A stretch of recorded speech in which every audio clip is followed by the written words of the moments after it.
once again and welcome back to my channel. Today we're going to deep back into Vampire Academy. I've made a video about the first 3 books a few months ago. It's been 84 years. And I promised you that I'm going to read the last 3 and talk about them in a separate video. The time has come. First, let me recap where we were left because we need to be on the same page. The 3rd book ended with Dmitri and Rose deciding to not resist their feelings anymore. They slept together. Then both of them had to guard the school against an attack of a group of Strigoi, and Dmitri was bitten. He was turned into a Strigoi and technically pronounced dead, leaving Rose devastated. Rose decided to abandon her responsibilities to Lissa and no longer be her guardian, and leave St. Vladimir's Academy to find Dmitri and to kill him. To fund her journey, Rose asks Adrian for aid and promises him that if she actually finds and kills Dmitri, she's going to give Adrian an actual chance at romantic relationship. That's where we were left and where we're starting with the new installment of the series named Blood Promise. To my disappointment, this book suffered from the middle book syndrome, and my expectations after reading the banger that was the book 3 were not fulfilled. I decided to call this book How to Ruin Your Attention Without Even Trying, a guide by Richelle Mead. Now, we, a collective we that is just me and myself, expected the tension from the end of the 3rd book to remain at the same level in the 4th book, and I think it's where the book struggled because the first 200 pages are full of filler. I've had such a tough time completing this book because nothing of interest was happening. I expected Rose to go in her own way and to be a badass Strigoi hunting guardian. For the most part, she was moping, which I think, of course, is logical because she, in her teenage inexperience, thinks that she lost the love of her life. But it gets very old very fast, especially if you're not particularly into Rose and Dmitri. Obviously, I don't think there are going to be a lot of people out there who are not into Rose and Dmitri and who continued on with the series. I'm obviously in the minority because I'm reading the series to review it. Rose decides to leave St. Vladimir's Academy and look for Dmitri in Siberia. I was very surprised by Richelle Mead's clear understanding of geography. A lot of American authors don't know much about this region. The names of the places were correct. The descriptions of the places were pretty on point as well. In the period of time that we've missed between the 3rd and 4th book, Rose became quite a fierce guardian, which actually makes her a believable leader in every single group that she joins throughout this book. What I didn't love about the book is that it suffers from the middle book syndrome. It was clearly not planned as a part of the series. Some things were rearranged, probably because the series was a big success and the publisher wanted more books. That's why a lot of the concepts that are introduced in this 4th book, Blood Promise, feel tacked upon. They did not feel like they were planned because they do not fit the tapestry of the world that was built for us so far. One of those things is the presence of alchemists, the secret organization that works as a cleanup group for Moroi. They dissolve the bodies of Strigoi that Moroi murder. The organization is very religious. They believe that all vampires are bad vampires, including Dampirs that are mixed, because they are the creatures of the night, the creatures of the evil, and they make discounts for Moroi and for Dampir because they don't kill people when they feed. It would be logical for this information to be part of the story for the first 3 books, but Rose doesn't know about it, and the explanation is very weak. According to the book, she's unaware because she never finished her education in St. Vladimir's. Obviously, this part of the story was made up later. There are a few other instances of convenient additions, including bonding and spirit users not being as rare as we expected them to be, because Rose finds 2 other cases in this book, and we were supposed to believe that Rose's and Lissa's connection is so special. Apparently not so special anymore. In her search of Dmitri, Rose meets a few new characters. The first one is Sydney. She is an alchemist. That's how Rose meets an alchemist for the first time. And Sydney is the one that tells Rose what their organization does and what they stand for. Sydney also helps Rose with her investigation and helps her look for the village of Bloodhorse where Dmitri could be from, because Rose believes that he might have just come back to his family. It's a Bloodhorse village, and I expected a lot of character development to take place when it comes to Rose, because she finally arrived at the place where she could interrogate her own bias. And of course, Rose, as a stubborn character she is, doesn't do any homework at all. Dmitri's mother is a sweetheart and she takes Rose in as her own. She takes care of her.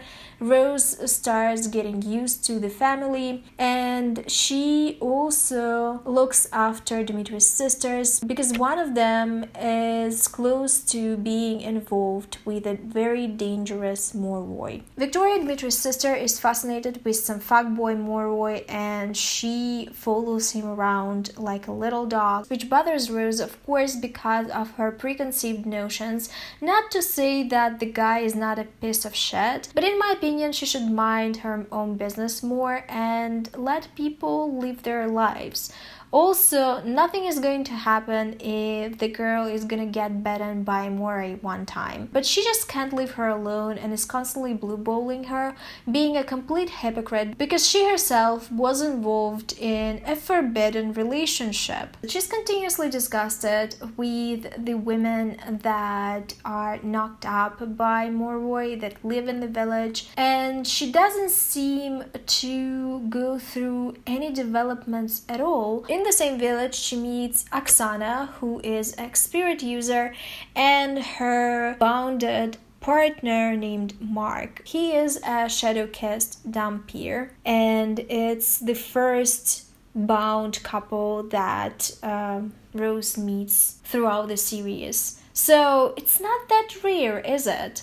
Just wait for it. We have another throuple with the same circumstances that are going to appear in this book. Rose spends a lot of time with Dmitri's relatives. At the end, she confesses that Dmitri was killed and turned into a Strigoi. Obviously, this information doesn't make anyone happy, but the mom accepts her son's death and decides that it was final for her. She is not willing to accept Dmitri as a Strigoi. Then we meet another new character named Abe. He has a bit of a reputation among the Dragomir and Moroi.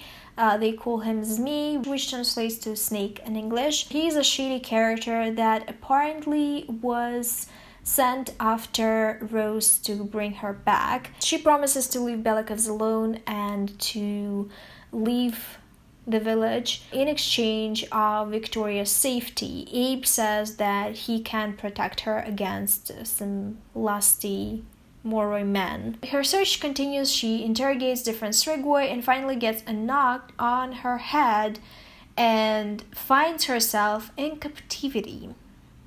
That's when the interesting part of the story starts. 200 pages of nothing and 300 pages of everything. I hated the pacing of this book. The person that captures her is Dmitri. That's where we get the captive romance that I believe had stolen hearts of millions of girls around the world. If you weren't writing Strigoi Dmitri fanfiction back in the day, what were you doing with your time? Because this is prime material. Dmitri is a different man now. He loves being a Strigoi. He believes that he was reborn into a superior creature, and he wants to turn Rose as well, but he decides that she needs to want it as well. So he asserts soft power by having conversations of their future and how he believes that they are going to make a wonderful pair, that all the forbidden elements of their relationship are not going to matter anymore, which obviously are things that Rose cares about. To make it work better, he also feeds off of her and makes her unable to resist him or to think clearly about her situation. Nothing says I love you more than hooking up your girlfriend on drugs. Am I right, ladies? But at the end of the day, she kills the group of Strigoi and runs off from Dmitri. He tracks her and they have an epic fight on the bridge where she stumbles and nearly falls. He saves her. They have a very romantic conversation and then she stays him and throws him off the bridge. She's then taken back to Novosibirsk by a middle-aged friendly couple. She finds Abe and Sydney and is finally safe, but at the same time, yeah, we gotta talk about Lissa. Despite the fact that her storyline is so fucking boring and so useless. Anyway, at the same time, Lissa is losing her marbles. She is unstable. She does a lot of reckless shit. And it turns out that it's all happening because of her new friend named Avery. Avery is one of the aristocratic Moroi who apparently managed to shadowkiss two dudes and is now bonded to them. So she has aspirations, this girl. She also wanted to kill Lissa and resurrect her to also bind her to herself. So her orgy of men that are loyal to her is diversified. This many bonds devalue Rose and Lissa's relationship, and I don't think Rachel Mead realizes that. But Rose once again saves Lissa because Lissa herself can't save herself. She's pretty much useless. I don't even know why we still kind of consider her main character at this point. I don't think she is.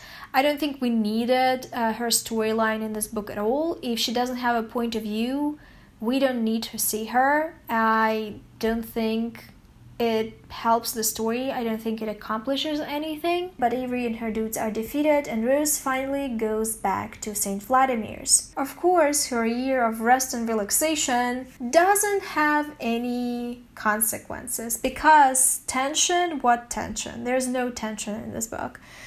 She's taken back to St. Vladimir's without a problem. Her relationship with Lissa doesn't suffer, it actually gets better. And even her relationship with her mom, Janine, is magically restored. They've had a conflict, but now they don't have one. Why? I don't know, because it was convenient, probably. Anyway, the actual shocking revelation is that Abe is actually Rose's father.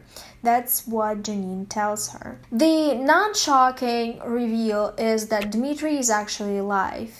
I hated this part. I know that you all loved it. I know that you all Rose Dmitri shippers loved it. But to me, that felt very cheap. It felt very expected. It felt very pandering. Basically, Rose receives a message from Dmitri that chides her for breaking his rule of not checking if the Strigoi is actually dead before she discards off his body. So we now know that Dmitri is alive, and also we get an add-on that someone somewhere knows how to resurrect a Strigoi, how to basically make him into what he was prior to his rebirth. I don't like where we're going with this book because it means that the characters are no longer going to suffer from consequences of their actions, and that actively kills the tension. Not only this book was full of filler, but all the scenes where a character could develop and all the scenes where we could get the tasty tension were fumbled. At the end of the day, I gave the book 3 stars. I didn't love it. I think that's why it took me so much time to read. I enjoyed the change of scenery and the scenes with Dmitri because I found them fascinating. But overall, I think this book could have been better. There is a bit of a shift in Lissa and Rose's relationship, where they both recognize that Lissa expects too much from Rose, but at the same time, Rose once again saves her in this one. So, is it really growth? And we're back. It's been a whole year since the last book that I've read. I finally finished reading Spiritbound. I was very demotivated, to be quite honest with you, because the books are not going in the direction that I want, but that's not the point of the video, so I just have to cope with it. Thankfully, or I guess it would have been a disadvantage otherwise, but in my case it wasn't. When Richelle Mead was writing these books, it was very in trend to mention everything that happened in the sequels. So she spent a good 100 pages telling me what happened in the previous books. And it would have been quite annoying for sure if I picked up the book immediately. But since I made a huge break, it was just very convenient. Though the book is very long. That is the problem of the whole series that seems to be more prevalent and prevalent as we go along. It seems like the author was forced to write a specific number of pages by contract. Otherwise, I just don't understand the amount of unnecessary fluff. Let's get to the discussion though. The title that I picked for this book is Do It for the Cliffhanger, Baby. The more I read Richelle Mead, the more I realize that there are certain trends in her writing, and the easier it is to figure out what she's going to do with the plot. She seems to be into leaving everything to the very last page. All her big things are happening at the end, and that is why I struggle sometimes with the start and the middle of her books. Not a lot of things happen there, not a lot of big things, and the cliffhangers always surprise me. They're always very exciting and interesting, but I slug through the first 300 pages. So let me shortly tell you what this book is about. As we know, Rose figured out how to unmake Dmitri, as in how to transform him from Strigoi back to being Dhampir. And she is determined to at least try it. Despite figuring out that there are more spirit practitioners in the previous book, which was very annoying, she obviously decides that Lissa is the girl for the job, and it conflicts with her innate desire to protect her, which could have been an interesting conflict, but it actually never happened. As in, she really thought about it quite a bit, but at the end of the day, Lissa just did what she wanted to do, and this conflict never really took. To really understand the ritual that could potentially help Dmitri, Rose and Lissa need someone that already performed the ritual once, or knows someone that performed that ritual, and that person is Victor. Victor, the villain of the first book, Vampire Academy. So we're going back to the roots, and in a way it was actually pretty fun to go back to those roots. I was excited for some old school action, especially because I finally got Lissa and Rose in the same room together doing something. There's been not much content about them in the past few books, which was kind of annoying. As you know, I went into the series thinking that it's very friendship focused, and it's occasionally not. Let's say that. Anyway, as we know, Victor is in prison for committing horrific crimes against Moroi. So Lissa and Rose need to figure out a way to break out Victor out of prison, to ask him about his brother that used spirit to heal a Moroi. They recruit some people, run away from the academy, which was rad. love that bad, and they break out Victor out of prison, meet his brother, and finally figure out what they need to do to potentially help Dmitri. The spirit user has to infuse the stake with their power, and they have to stake the Strigoi in question. Obviously, there's a bit of an issue because Lissa never successfully infused anything with her power as of yet, and she also is quite weak and can't really fight Dmitri enough to stake him. There is some training montage. Lissa is very determined to help Rose and Dmitri, so at the end she actually stakes him, and Dmitri comes back to life in a way. He does become Dampier as he was, and obviously to add some drama, specifically romantic drama, Dmitri doesn't want to see Rose. He doesn't want to talk to her. He feels ashamed of the things that he's done as a Strigoi. He feels very guilty, as I expected. You know, it was very clear that that's gonna happen. So Rose is sulky about it, but at least Dmitri is back to being himself, I guess. The Moroi society doesn't trust him. They do some tests on him, but he turns out to be indeed back to normal, and they just have to accept that. In the meantime, the royal court prepared a surprise for old Dampier.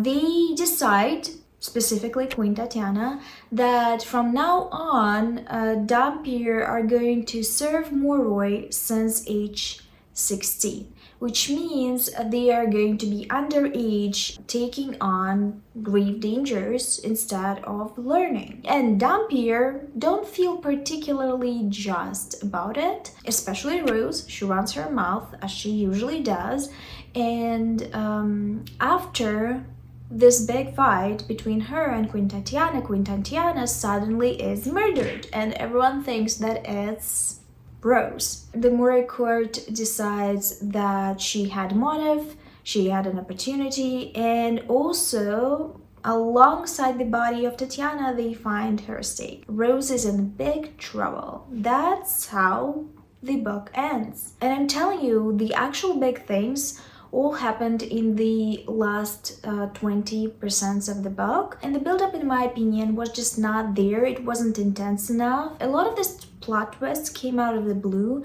and I don't know what she's going to do in the last book. I do suspect that she's going to explain all this and how this came about, but I would have preferred to get more hints along the way. I'm not really doing these videos to talk about the plot much, because I'm more interested in the themes and the development of the characters. So we're just going to go to that section now. How do you know that you've grown? If the love triangles in young adult fantasy books no longer amuse you, you're grown. It's actually the first book where Rose became so excruciatingly annoying to me that I was struggling with the book overall and with experiencing the story from her point of view. Now, I do think that making these books from her point of view only was a mistake. While she is definitely a very dynamic character, it's also just weird to read love scenes of different characters from her point of view, especially Lissa's stuff. I would have preferred not to know what's happening with Lissa at all than see her from Rose's point of view, if I'm being completely honest. Because of the huge focus on romantic relationships, and specifically on the love triangle between Dimitri, Rose, and Adrian, Rose herself becomes unpleasant to read from. She's dating Adrian because she can't get over Dmitri, because getting under someone is the best way to get over someone, I guess. It is very clear that she is using him in many ways. She's using his connections, his wealth, his emotional support, and gives him nothing back, which is such a weird dynamic, and in no way Rose is ever reprimanded for it. More so, she consistently gets away with it. Even the disregard of Queen Tatiana and Adrian's parents about their relationship softens It was a surprising element actually, but it was very wise on their part. Obviously, a relationship between a Moroi and a Dhampir is temporary. It's never going to last, as much as we know from the world building. And they shouldn't really worry about it because it's never going to be a serious thing. We don't get Adrian's point of view, so we don't really know what he thinks about it. Perhaps he's not serious either, but it does seem like he's more serious and he's more involved in this relationship. So Rose doesn't only date Adrian because she can't date Dmitri because he's a Strigoi. She also, when they actually have a conflict about it and Dmitri becomes himself again, tells Adrian that she's going to continue to date him and that they should, take another chance. And for what? Because it's not a real relationship, it's a placeholder. And Rose's take, never give relationship approach is really unappealing. And not because I like Adrian. I actually don't like Adrian, and you know it because you've seen the previous video. I think he's bad news. Rose is not taking it seriously. She is blatantly using Adrian because she is bored and unhappy. And when Dmitri comes back into her life, she just wants to figure out how to be back in good graces with him. And to add salt to the wound, to Adrian's wound, she decides to continue to date him at the end because Dmitri is a sour person. He doesn't want to get back into a relationship. Also because she's comfortable dating a guy that loves her more than she does. She doesn't love him. Was there anything else interesting happening to Rose in this book? Well, there was some action. There weren't much character growth, in my opinion. Even her becoming a full-on guardian was swept under the carpet. The challenge, the exam that they have to take was just a page and a half. I think the last 3 books in the series are way too romance focused. I have not read the 3rd one, but I bet it is. I bet it is. And it's a little bit annoying for a person that doesn't care. I'm here for the action and the drama, and so far I've gotten a lot of romantic drama that I just simply do not care about because I'm much older than these characters, and I think that neither of this relationship is going to last. I really want to talk about Adrian. I do not like him, and I really want to talk about that. The reason why I don't like him is wisdom and experience that you only gain with age. He's the type of guy that never picks up his load. He would live off your money, he will never do any chores in the house, and he will never sit with his children. He's a burden to his family, and he is a potential burden to any poor woman that is going to pick him up. Now, he has some mental health issues, genuine mental health issues that we cannot overlook, and he also has some addictions that we cannot overlook either. And the way his addictions are treated is atrocious. He straight up manipulates Rose with his addictions, and it's extremely unsexy of him. He says to Rose that he is going to stop smoking and drinking for her. As in, she has to be grateful that he stopped doing those bad things for his health because he's doing it for her. It doesn't compute for me personally. He's not doing any actual work on himself. He doesn't go to a therapist, and as we know, this world does have therapists, and he's not putting in any effort, to be quite honest with you. He has the motivation of a college weed hat, and we have to take into account that he's older than Lissa and Rose. So he also hangs out with teenagers because he simply doesn't want to grow up. And I think his family understands this. They understand that even if there was a chance of Moroi and Dhampir building a stable relationship, this is not gonna be the couple. He's too lazy to change, and Rose isn't in love with him, so she's not putting any effort into the relationship. It's an interesting dynamic. Speaking of interesting dynamics, we gotta talk about Dmitri and Rose because they're finally reunited, as in they're finally both in their normal Dhampir states again. Dmitri is resistant of the relationship. He doesn't want to talk to Rose, which I expected. There had to be some conflict in their relationship. It's not the last book. They're going to get together in the last book. I just know it. So the conflict was inevitable. And in some way, I'm actually excited for it because I do like them more after they experienced something. And at the same time, Rose is an adult now and she experiencing going out there, doing it on her own, being a guardian, being an actual working Dhampir, which is the experience that she lacked when she started the relationship with Dmitri, which was one of the parts of their conflict. And now I suspect in the last book there are going to be some challenges and some things that they're going to take on together, which is the part that makes me excited. We'll see if that actually happens, but I do hope. Dmitri also has this weird connection to Lissa. I guess we're going to actually develop and figure it out in the 6th book as well. Because she is the one that resurrected him and he now wants to be by her side. I suspect it's something similar to what Rose experienced, where Lissa actually resurrected her. I feel bad for Lissa in this situation. Imagine being the thwart, the go-about between the couple that broke up and has many emotions about it.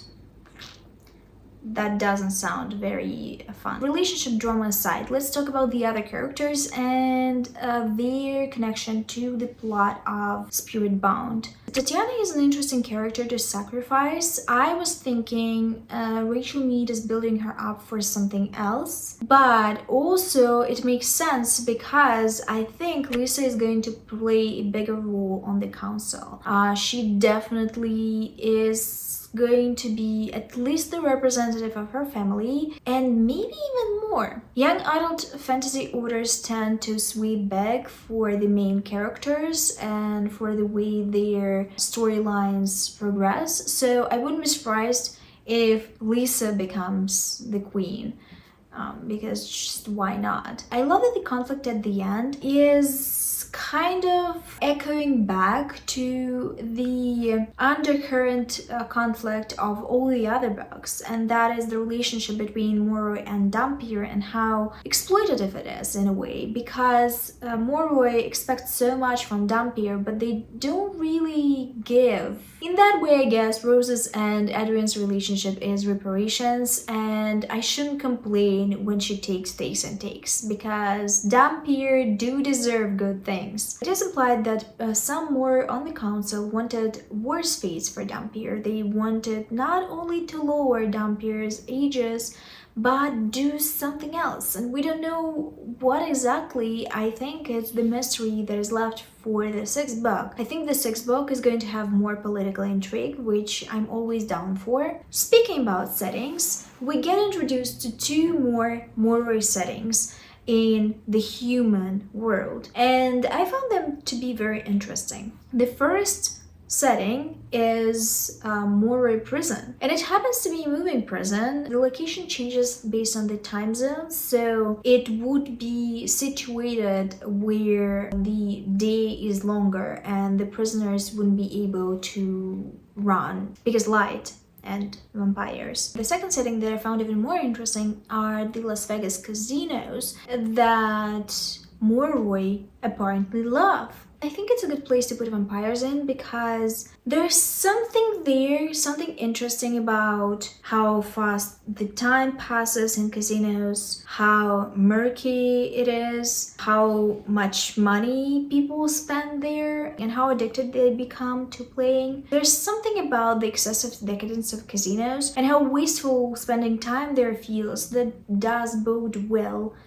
with vampires. I'm back with some thoughts on The Last Sacrifice, which is also the last book in the Vampire Academy series. This time it took me no time at all to read the book, and we've established before that Richelle Mead is good at writing the finales, the last books in the series, and I do split this 6-book series in two because the arcs just seem logical this way. I decided to call this book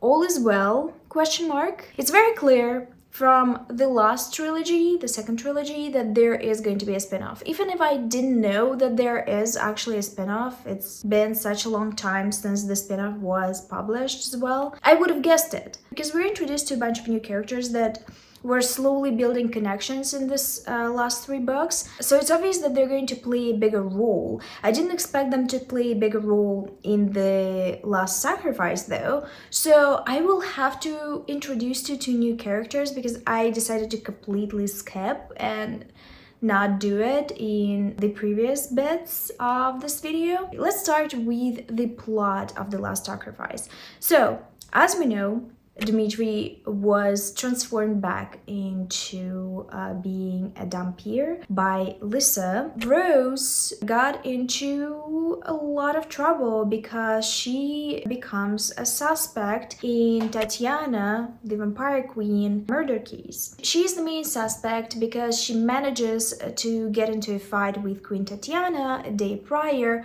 about a very questionable law that is proposed by a royal Moroi. The thing that I omitted in the previous clip is that Lissa wants to somehow affect the council. I call them the council. I actually don't remember what they're called, but you get the idea, the royal council. But she officially cannot represent her family because she is an orphan. She doesn't really have any relatives. And that means that she doesn't have voting power and actually cannot affect the ruling of this new law at all. There were some hints though in the 5th book that Lissa could potentially have a relative because her father apparently was a big player and could have had a lover on the side and even a kid out of wedlock who was hidden from the royal court. At the end of the 5th book as well, Rose receives a letter from Tatiana where she states that she decided to go with the law because other options were worse. And we also discover that there was actually another kid in the Dragomir family, the bastard child. But we don't really know the gender of the child, and we don't really know who the mother is. It's been deliberately kept a secret. Now, The Last Sacrifice starts with Rose trying to figure out who set her up. We spent some time with her in prison as she is being visited by different people in her dreams and physically. Abe, her father in particular, acts in a weird, cagey way. As it turns out, he and her friends actually made a plan of breaking her out. And surprisingly, not so surprisingly, the person that is going to accompany her is Dmitri. And the second character that also becomes the part of this group is Sydney Sage, which I questioned the reason for it first, but then I understood that Richelle Mead just wanted to establish her more. I bet that the spin-off is somehow about her. Tell me if I'm wrong, I have not googled it at all because I am not going to read the spin-off. So Sydney and Dimitri decide to hide Rose until Lissa and the gang figure out who actually killed Queen Tatiana and find evidence. The problem is with Rose's character. Obviously, she's not the one to sit tight and wait for other people to figure out shit. Instead, she becomes the worst possible prisoner and wreaks some havoc. Instead of just keeping her imprisoned, they will actually try to figure out who is the other secret Dragomir child. And they're pretty successful at it. At times, the plot moves way too conveniently for them. And I had to question Rose's intelligence at times, but without the stupid mistakes that she made throughout this book, there wouldn't be this book, so I understand why the author had to do it. Although I'm not a big fan of this kind of out of character actions in stories usually. Let's talk about the group dynamics a little bit. This is the first book in this particular trilogy that I enjoyed in terms of Lissa's storyline. I enjoyed it because Lissa actually had some shit to do and was really entertaining. In previous books, we've seen Lissa through Rose's point of view, but it was pretty much useless and I wasn't a fan. In this book, I think Lissa finally was an actual person with actual things going on for her, and she wasn't just an extension of Rose and issues that Rose has as a character. The last time Lissa was such a big deal for the plot was ironically the first book in the series. It was interesting to see her actually using her smarts, because we know that she is smart for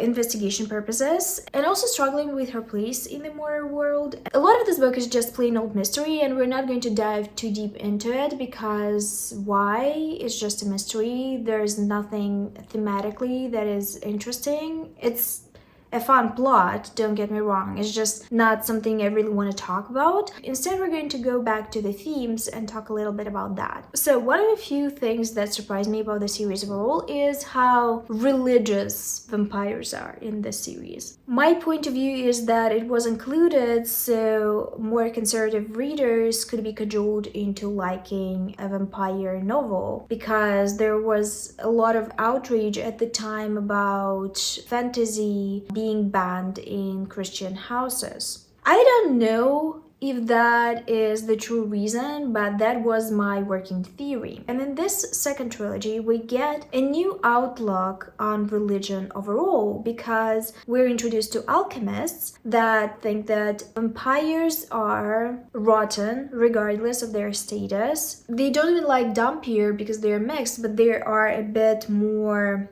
lenient toward them. And Moroi, largely being a religious society, is seen by alchemists as not valid or real. They don't really think it absolves them of anything. And the third angle that we get in The Last Sacrifice is this orthodox Moroi community that is secluded and lives far away from human civilization, so they are not integrated with modern humanity. They are basically described as Amish people because they build everything themselves and they don't actually communicate with the human world much. Alchemists are the ones that bring them supplies because they would prefer all vampires live this kind of lifestyle far away from humans. The whole Amish bit was such an interesting piece of world building because it's a mixed society. Vampires of different statuses live there, not in not royal statuses, but as in Dampier, Moroi, human, etc., etc. And this is a polygamous society. They believe that they live in the most natural way possible, so they use natural resources and they don't have feeders. They just live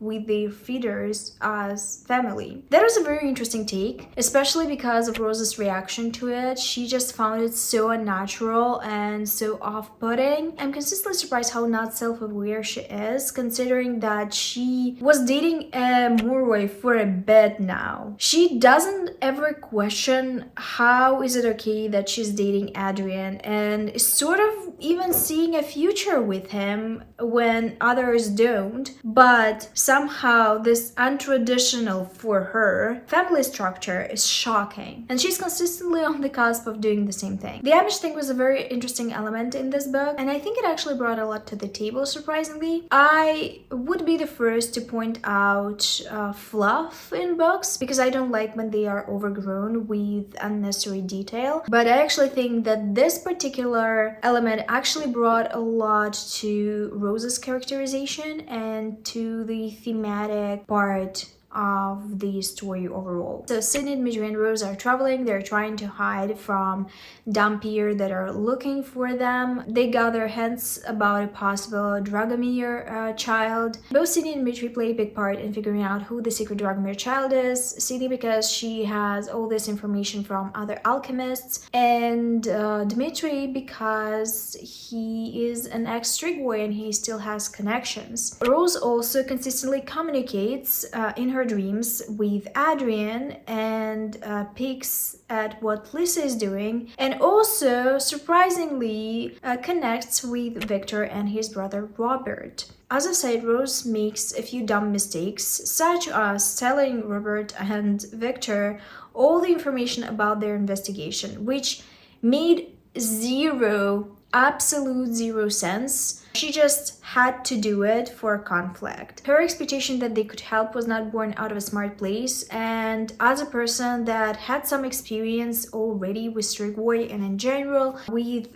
going out there in her own hunting as a Dragomir, she should have known better. Regardless, through some informants, our group figures out that the person that might know a bit more about the Dragomir secret child is Sonia Karp. And you might ask, who is Sonia Karp? It's one of the characters that I omitted from the first part of the video because I didn't think she's going to play a bigger part in the story. Sonia Karp is one of the teachers in St. Vladimir's Academy that went mad because she was the spirit user and didn't know how to control it. She went mad and decided to become a Strigoi on purpose. Our characters decide to hunt her and figure out what she knows. They find her in a remote small town, and also Rose tells Victor and Robert that that's the place where they're going to go.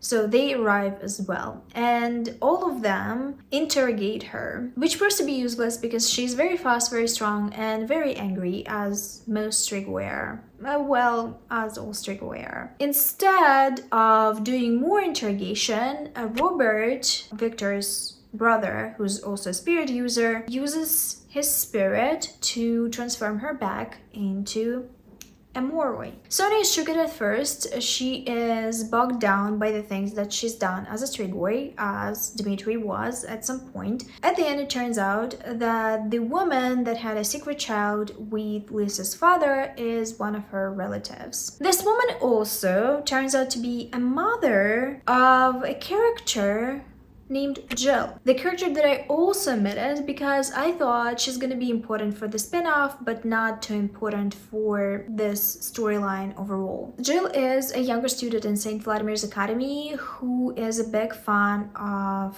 Rose and also has a bit of a crush on Adrian, which is really inappropriate. I'm so turned off by the storyline, especially by the fact that Adrian calls her jailbait. In previous books, Jill becomes real close to Rose and her friend group, and that's how we know her. We have not suspected this whole time that she actually is a secret Dragomir child. So when Jill and her family is confronted with this information, they don't take it very well. Also, they believe that Rose is actually the murderer of Tatiana, and our group of friends try to convince Jill that she needs to out herself as the Dragomir child to the royal court specifically, so Lissa would be able to take place in the council and have voting power. Jill's family is very against that, and at the end, Jill's father calls the Dragomir on Rose and the gang. They run off, but they are split. Dmitri goes with Rose, Sydney is apprehended, and Robert and Victor apprehend Jill, kidnap her actually. Eventually Sonia finds Dmitri and Rose, and they decide that they're going to find Jill and save her from Robert and Victor because apparently they harbor evil plans.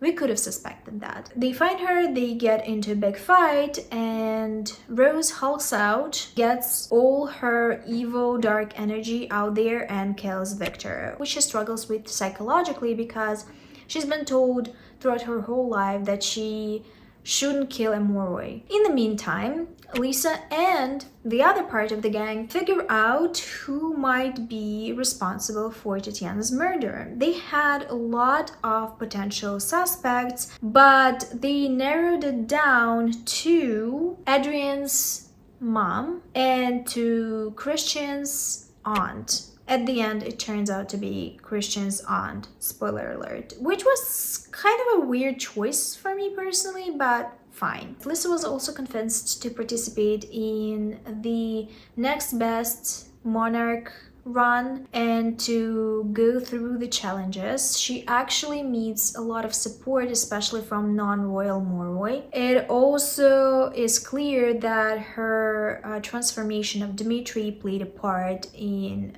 the wide support that she gets. She cannot be on the council and has voting power without any existing relatives. She also cannot become queen without any existing relatives. And that is when Jill steps into the picture, outing herself as a Dragomir heir, and Rose outs Tasha as the murderer of Queen Tatiana, which leads to a big fight between Tasha and everyone else. It also leads to Rose getting a bullet for Lissa. It's something that I kind of seen happening as with Rose killing someone because of the dark power that she gets from Lissa, from the bond. It's just basic foreshadowing. Rose survives the bullet without actually being healed by Lissa, and somehow Lissa's and Rose's bond breaks because Rose, I guess, survived on her own. I thought this part of this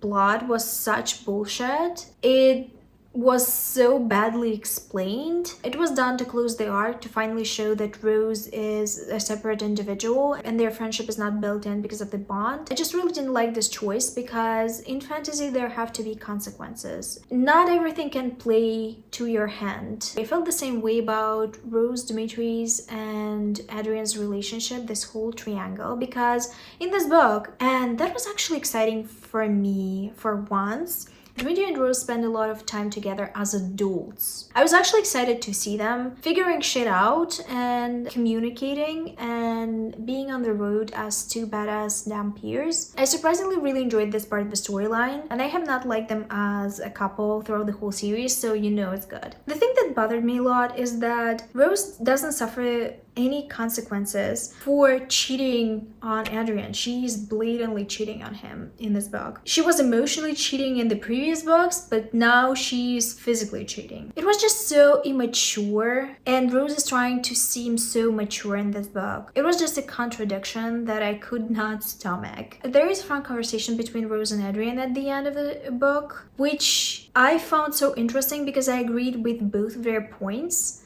I agreed that Rose was horrible to Adrian, and at the same time I agreed that Adrian is just a bad person to be in a relationship with. She definitely had more grace for him than I did. I love it though that both Rose's and Adrian's bad behavior was addressed. I love that Rose finally mentioned that Adrian is hella unmotivated and has to better himself for himself. And I love that Adrian told Rose how selfish she is and how cheating is not okay and how she just used him to fill a gap in her life that Dmitri left. So that was a very interesting scene that I don't think I've ever encountered before in terms of both people being horrible and calling out each other on being horrible. Dmitri and Rose do get a very unchallenged happily ever after. They even are chosen as Lissa's guardians, both of them. I would have liked a bit more of a challenge, but I do understand that it's a young adult book and,